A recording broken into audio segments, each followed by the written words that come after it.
He's a college prep expert from the Princeton Review. Welcome back, Rob.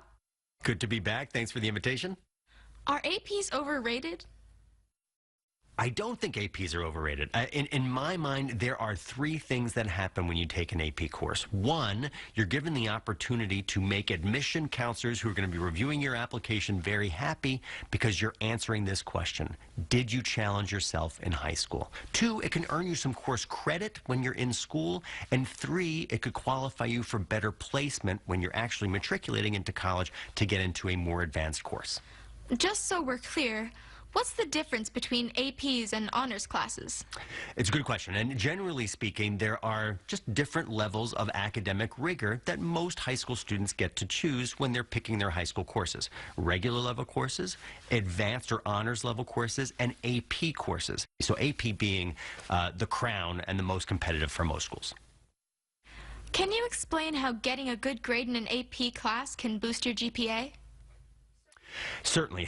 When thinking about AP tests, or pardon me, AP courses alone, many of them are weighted differently for a typical high school and a high school student's GPA. So let's say, for example, that most high school students in America are given grades on a 4.0 scale. Some courses, AP courses might be one of them, might be on that 5.0 scale. So they are simply weighted differently because of the rigor of those courses, different from an advanced course or a regular level course.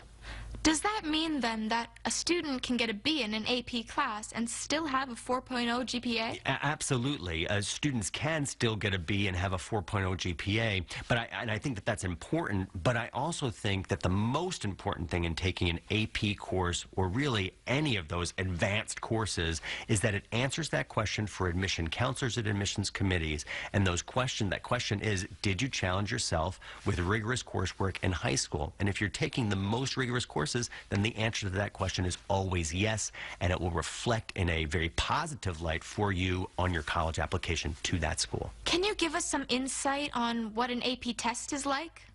Sure. I mean, AP tests and students that we're broadcasting to now will certainly know this. There are multiple choice questions. Some questions are going to be short answer questions. AP exams might have a performance or an art package that students might have to review for that as well. But generally speaking, multiple choice questions and open short answer questions typically are on the AP exam. If I want to take APs, how many do you suggest? That's a good question, and one that comes up pretty often. I mean, here's a simple answer. There's no perfect number of AP courses to take. You should never overload yourself with more AP courses than you think that you can handle. A lot of students think that you can actually save money in college by taking AP courses. Is that true?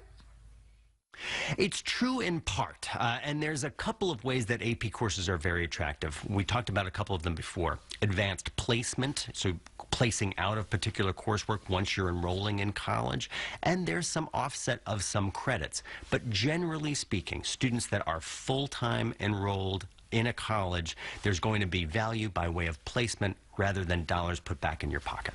So, in your opinion, do the pros of taking APs outweigh the cons? Absolutely. AP courses are a coup for students for all of the reasons that we talked about. It's very attractive from an admission perspective to please that admission counselor and that admission committee.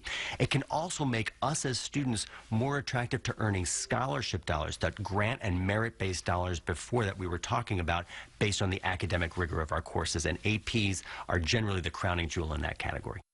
Great advice. As always, thanks for speaking with us, Rob. You're sort of Teen Kids News' very own in-house AP guru. You guys are great. Thank you so much. Since getting into the top